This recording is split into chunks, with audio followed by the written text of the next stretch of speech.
Hello, hello, hello. Welcome to this month's Friday Reads. What better way than with some music and some decoration for the celebration of Halloween at the end of the month.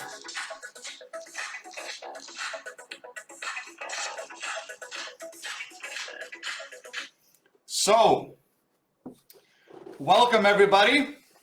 My name is Greg Soteropoulos, and yes, we are in the mood for Halloween this month already. What are we going to be reading this month? Well, the classic Dracula. And of course, it's going to be in 4 segments. So today and every Friday after, closing on the 29th, at the same time as it is today, we will continue this story. Hello, everyone. I see your comments. I'm so psyched to have you with us. Don't forget to like, tag, share, spread the love of reading to your students. As I cannot read this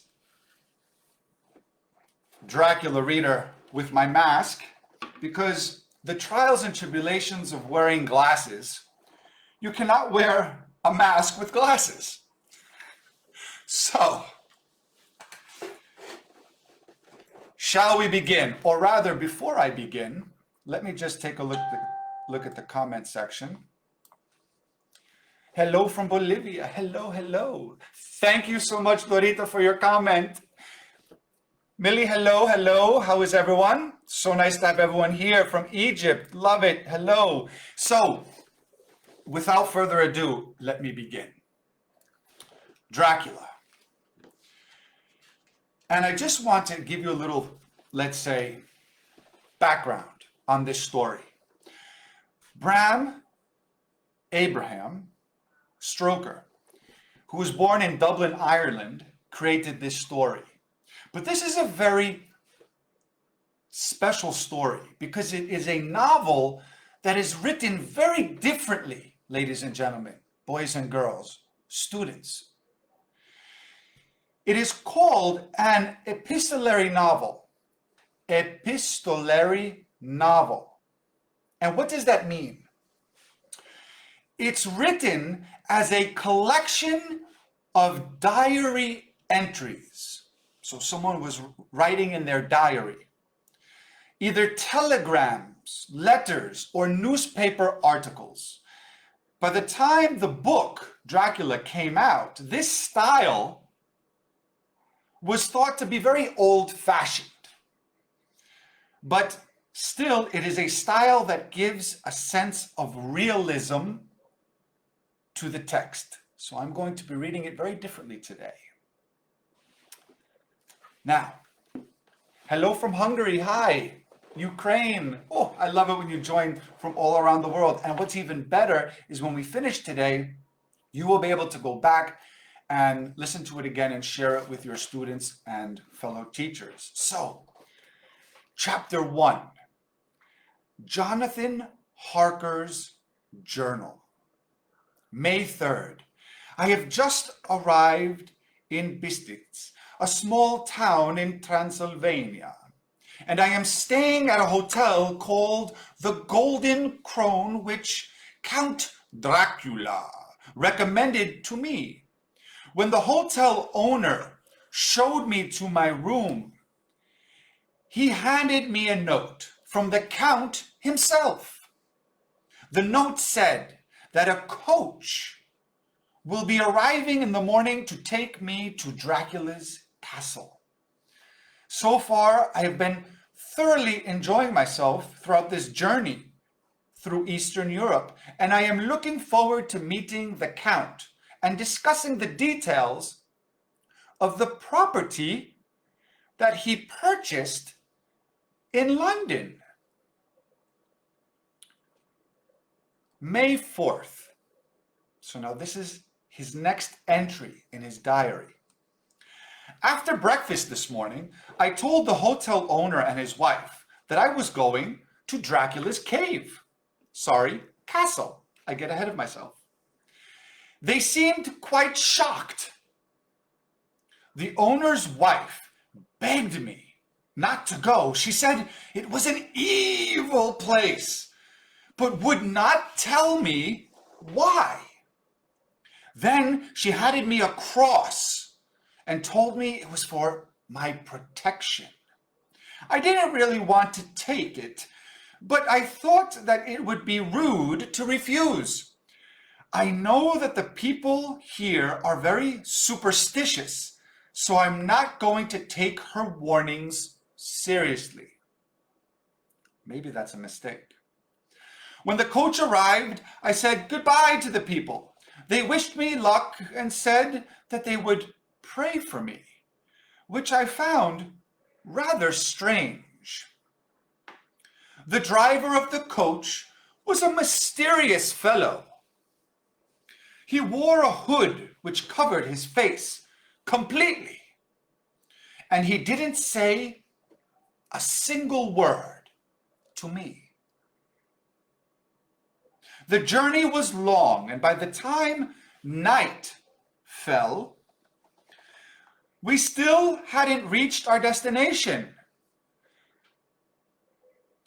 It grew colder and colder, and then it started to snow. In the distance, I could hear wolves howling, and I began to feel afraid. I asked the driver how far the castle was, but he did not respond. I must have fallen asleep because the next thing I knew, we were in the dark courtyard of an enormous castle. The driver helped me out of the coach and left in a hurry.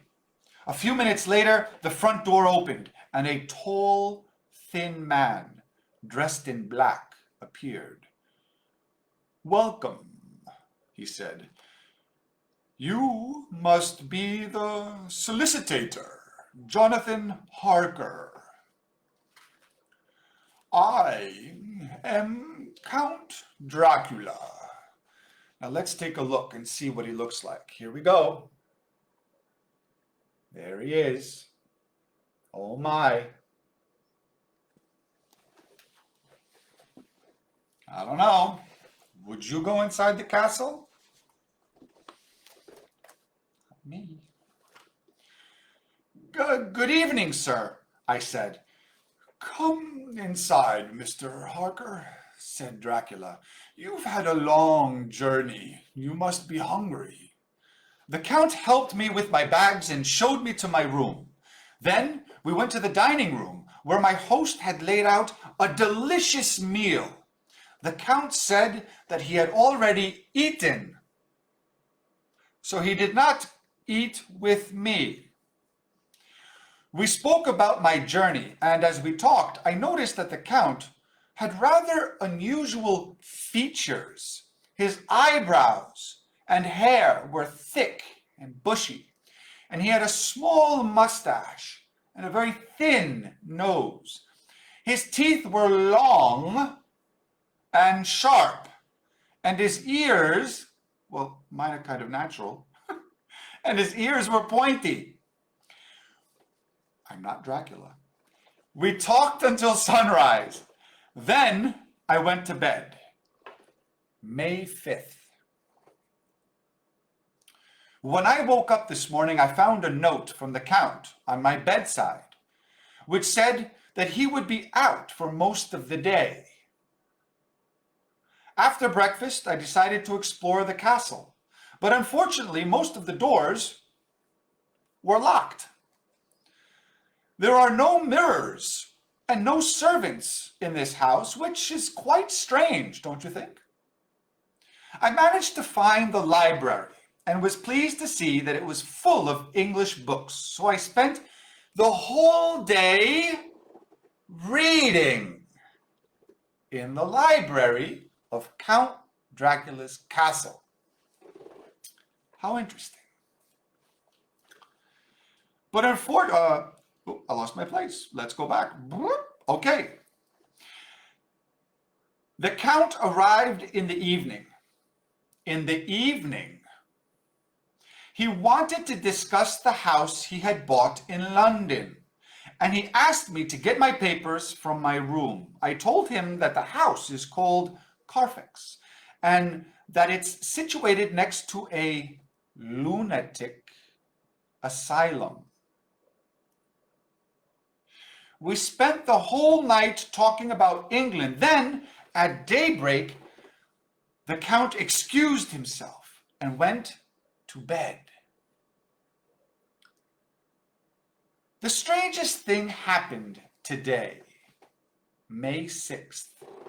I decided to shave before breakfast, so I hung a small mirror up by the window and started shaving. Just then, I heard the Count's voice behind me. "Good morning," he said.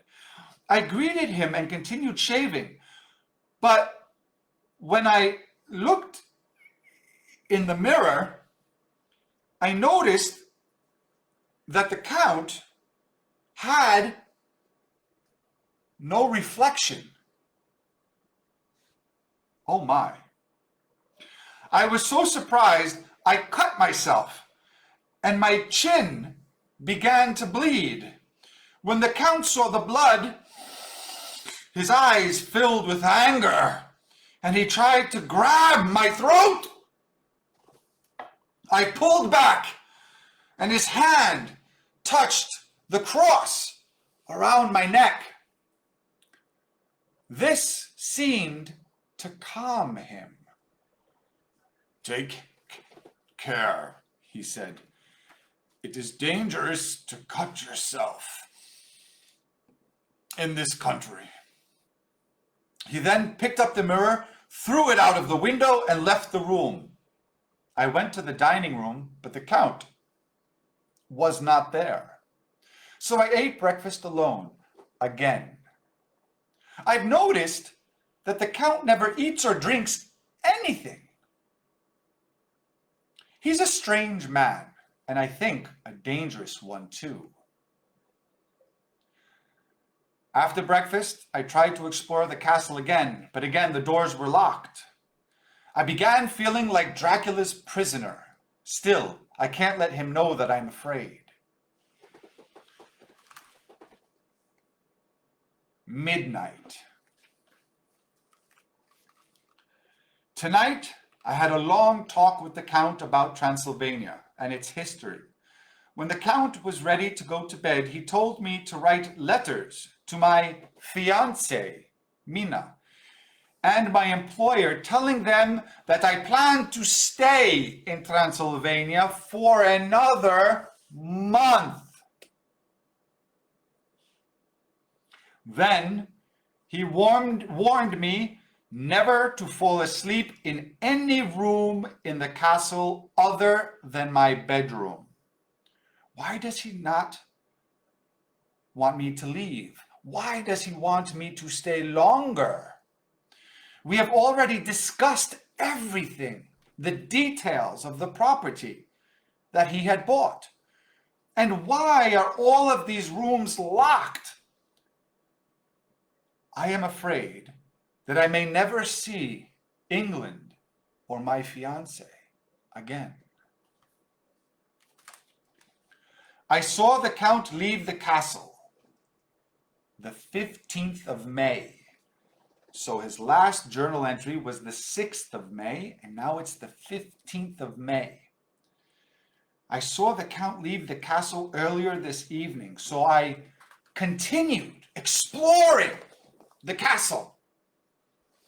I managed to open one of the bedroom doors. Did he listen? No, he didn't, kids.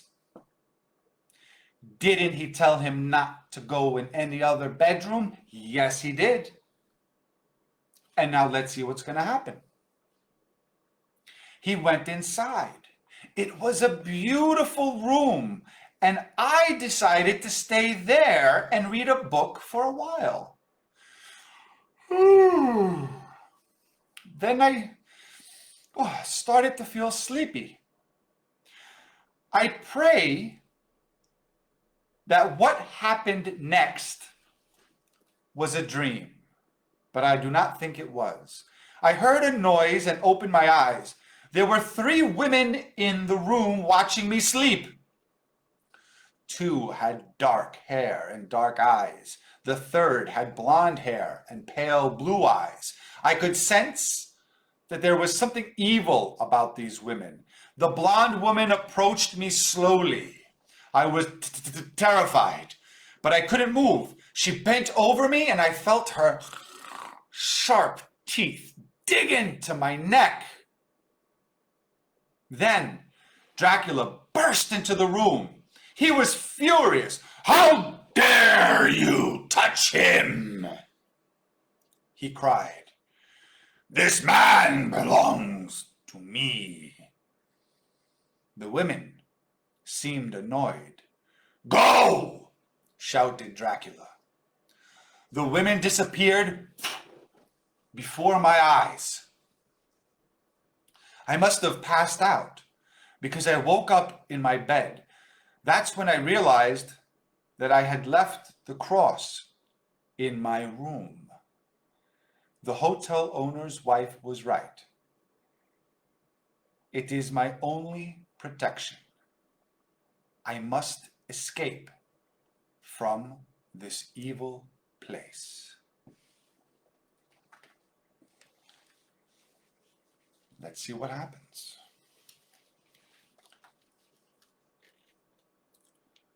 The 24th of June, a group of gypsies arrived at the castle a couple of weeks ago.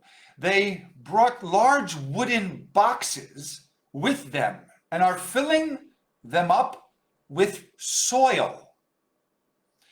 I have no idea why. The gypsies are very loyal to Dracula. They regard him as their master and would do anything for him.